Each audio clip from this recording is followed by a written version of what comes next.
प्रत्यक्ष प्रणाली से छात्र संघ चुनाव कराने की एनएसयूआई ने की मांग। जबलपुर हाईकोर्ट द्वारा मध्य प्रदेश शासन को सितंबर के प्रथम सप्ताह तक छात्र संघ चुनाव कराने के संबंध में दिए गए निर्देश का भारतीय राष्ट्रीय छात्र संगठन एनएसयूआई ने स्वागत किया है। साथ ही यह मांग की है कि छात्र संघ चुनाव प्रत्यक्ष प्रणाली से कराए जाएं, ताकि प्रत्येक छात्र छात्रा अपने अध्यक्ष एवं अन्य पदाधिकारियों का चुनाव स्वयं कर सके।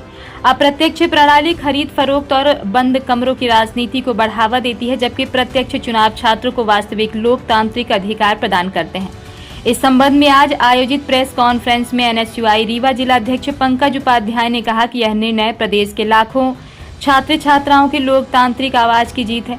छात्र संघ चुनाव को लेकर मध्य प्रदेश एनएसयूआई द्वारा दायर जनहित याचिका PIL पर सुनवाई करते हुए हाई कोर्ट ने राज्य सरकार को छात्र संघ चुनाव कराने के निर्देश दिए हैं। यह फैसला छात्र हित और लोकतांत्रिक मूल्यों को मजबूत करने वाला है। पिछले लगभग 10 वर्षों से मध्य प्रदेश में छात्र संघ चुनाव बंद रहे हैं, जिससे छात्र राजनीति को गंभीर नुकसान पहुंचा है। छात्र संघ लोकतंत्र की पहली पाठशाला है। प्रदेश और देश को अनेक बड़े नेता छात्र राजनीति से ही मिले हैं। मध्य प्रदेश के पूर्व मुख्यमंत्री अर्जुन सिंह, पूर्व विधानसभा अध्यक्ष श्रीनिवास तिवारी सहित अनेक जनप्रतिनिधियों ने छात्र राजनीति से निकलकर प्रदेश और देश में अपनी पहचान बनाई। चुनाव बंद होने से योग्य, शिक्षित और नेतृत्व क्षमता रखने वाले युवाओं को अवसर नहीं मिल पा रहा था। की पत्रकार वार्ता आयोजित की जा रही है। आयोजित इस पत्रकार वार्ता में मैं समस्त इलेक्ट्रॉनिक मीडिया एवं प्रिंट मीडिया के पत्रकार बंधुओं का मैं स्वागत करता हूं इस पत्रकार वार्ता में।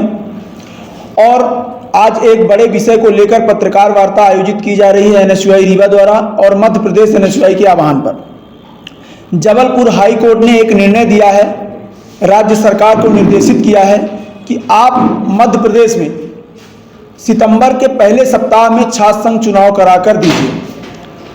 पहले भी छात्र संघ चुनाव होते थे, लेकिन 2017 में आखिरी बार छात्र संघ चुनाव हुआ था। उसके बाद छात्र संघ चुनाव बीजेपी की सरकार ने बंद करने का काम किया। बीजेपी की सरकार को ये डर था कि कोई पढ़ा लिखा छात्र युवा नेता जब सामने आएगा तो सवाल करेगा, और जो कॉलेज हैं, जो विश्वविद्यालय हैं, महाविद्यालय हैं, तो उनकी जो एक कमाई का जरिया होता था, लूटने का काम जो किया जाता था, वो बीजेपी सरकार चालू रखना चाहती थी।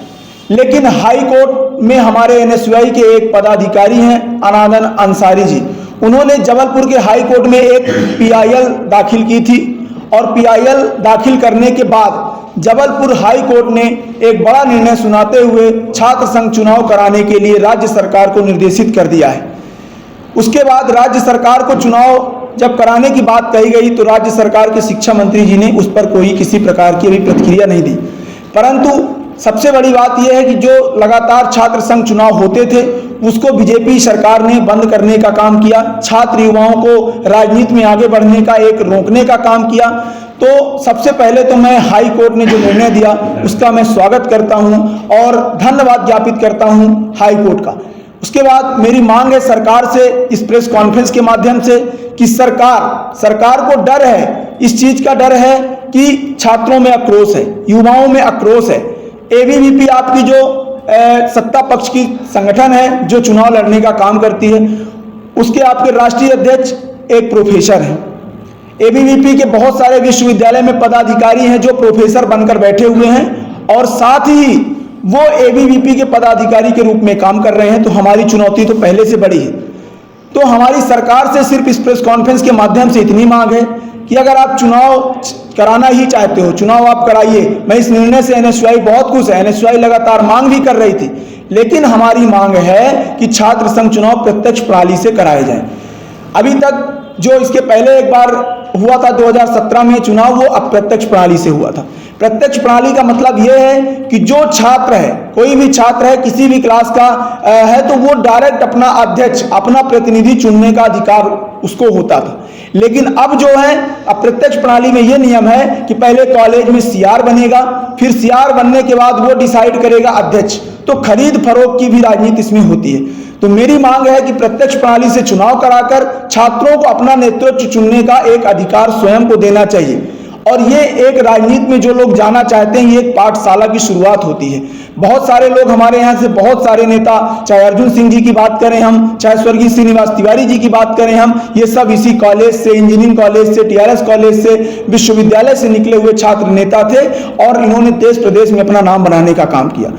तो भारतीय जनता पार्टी, पहली बात, जिस प्रकार से अभी दतिया का उपचुनाव का रिजल्ट आया, राष्ट्रीय अध्यक्ष जी अपनी पोलिंग खुद हार गए, बहुत सारी खबरें आई, आप लोगों ने भी देखा, तो इनको डर है। ये छात्र संघ चुनाव कराते हैं, ये बड़ी बात है, करा पाएंगे कि नहीं करा पाएंगे। लेकिन मैं इस प्रेस कॉन्फ्रेंस के माध्यम से ये भी कहना चाहता हूं कि जो आपके विश्वविद्यालय हैं, जो महाविद्यालय हैं, इसमें जो प्रोफेसर बैठे हुए हैं और साथ में प्राध्यापक बैठे हुए हैं, शिक्षक बैठे हुए हैं, वो एबीवीपी के पदाधिकारी के रूप में काम करना बंद कर दें।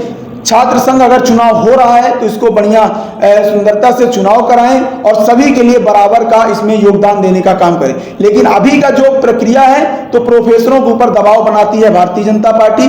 ये डिप्टी सीएम जी का शहर है और ये आपके राष्ट्रीय अध्यक्ष जी का शहर है, तो मेरा उनसे भी निवेदन है कि चुनाव को प्रत्यक्ष प्रणाली से कराने की मांग करें। और अगर आप सच में युवा नेतृत्व निकालना चाहते हैं, हाई कोर्ट के निर्णय का पहली बात तो आप पालन करिए, उसके बाद आप चुनाव कराते हो तो प्रत्यक्ष प्रणाली से चुनाव कराने का काम करें। और मैं इस निर्णय का एनएसयूआई जोरदार स्वागत करती है कि छात्र संघ चुनाव बंद होने से हम लोगों की जो छात्र राजनीति होती थी, जो हम लोग, हमारी मांग भी है कि इस पर एक विषय भी होना चाहिए कॉलेजों में, स्कूलों में। ये प्राथमिक पाठशाला है, जो छात्र राजनीति में अपनी आगे वो देख रहा है कि हमें आगे जाना है तो उसके लिए एक भूमिका भी मिलनी चाहिए। वो भी अगर चाहता है तो वो उसको आगे के लिए एक वो मिलनी चाहिए। शिक्षक जो है आरएसएस और एबीवीपी के दम पर चुनाव लड़ने का काम करेंगे, लेकिन मेरी मांग है कि आरएसएस, मैं पहले भी कई बार विरोध कर चुका हूं विश्वविद्यालय में, पहले भी मैं कुलपति साहब को, टीआरएस प्राचार्य मैडम को, बहुत सारे टीचरों को मैं पहले भी बीजेपी का नेम प्लेट, पट्टा, गमछा भेंट करने का काम कर चुका हूं, जो एक पदाधिकारी बनकर काम करते हैं। लेकिन मेरी मांग भी है कि आप सब ये सब लोग छोड़ के, अगर चुनाव हो रहा है तो लोकतांत्रिक प्रक्रिया का सही से पालन करें। किसी प्रकार का घोटाला, ये जो आप प्लान करते हो, ये बंद करो। और साथ ही हमारे साथी जो अनादन अंसारी जी हैं, उनको भी मैं इस प्रेस कॉन्फ्रेंस के माध्यम से धन्यवाद ज्ञापित करता हूं। हमारी यह मांग है कि 8 वर्षों से जो छात्र संघ चुनाव बंद था, उसको जिस प्रकार से बहाल किया गया है, उस चुनाव को सही प्रणाली से, प्रत्यक्ष प्रणाली से कराते हुए छात्रों के हित की, जो अभी तक कॉलेजों में जो छात्र होते थे वो अपनी समस्या को लेकर भटकते रहते थे कि हमारी समस्या का निराकरण हो, ये छात्र संघ चुनाव अगर होगा तो छात्रों की जो समस्याएं हैं, जो इधर उधर भटकने का काम करते हैं, जो छात्रों के लिए सरकार योजनाएं चलाती है, चाहे आपकी संबल हो, चाहे मेधावी हो, चाहे स्कॉलरशिप हो, इन योजनाओं का लाभ सरकार छात्रों को लूटने का काम कर रही है। आप देखिए, संबल में जो छात्र पढ़ते हैं उनकी शुल्क नहीं लगती, लेकिन ये लोग शुल्क लेने का काम करते हैं। स्कॉलरशिप एक सेशन कंप्लीट होने के बाद दूसरे सेशन में तुरंत आ जानी चाहिए, लेकिन 3-3 वर्षों से भी स्कॉलरशिप नहीं। मेधावी जो 75% 70% से ऊपर छात्र पाते हैं, उनकी पढ़ाई फ्री होती है, लेकिन उनकी भी विश्वविद्यालय के अंतर्गत आने वाली कॉलेज शुल्क जमा कराती है, फिर कहती है आपकी वापस की जाएगी। 3-3 वर्षों से वापस नहीं आई।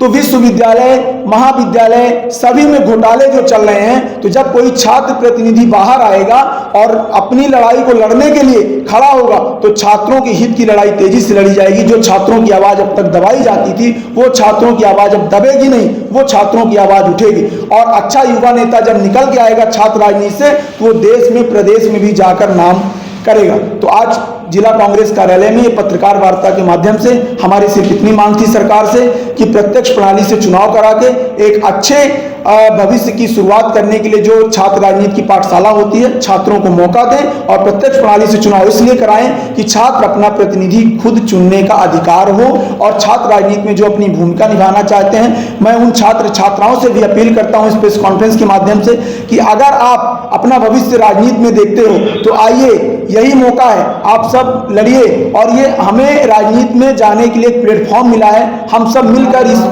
चुनावी प्रक्रिया में भाग लेते हैं और एक अच्छा जनप्रतिनिधि चुनने का काम करते हैं। इस छात्र संघ चुनाव की बहाली का मैं स्वागत करता हूं। श्रवण कुमारी senior secondary school Chirhula Rewa, जहां इस समय चालू है फ्री एडमिशन। जल्दी आएं और अपने बच्चों के बेहतर भविष्य के लिए एडमिशन करवाएं। नर्सरी से 12वीं तक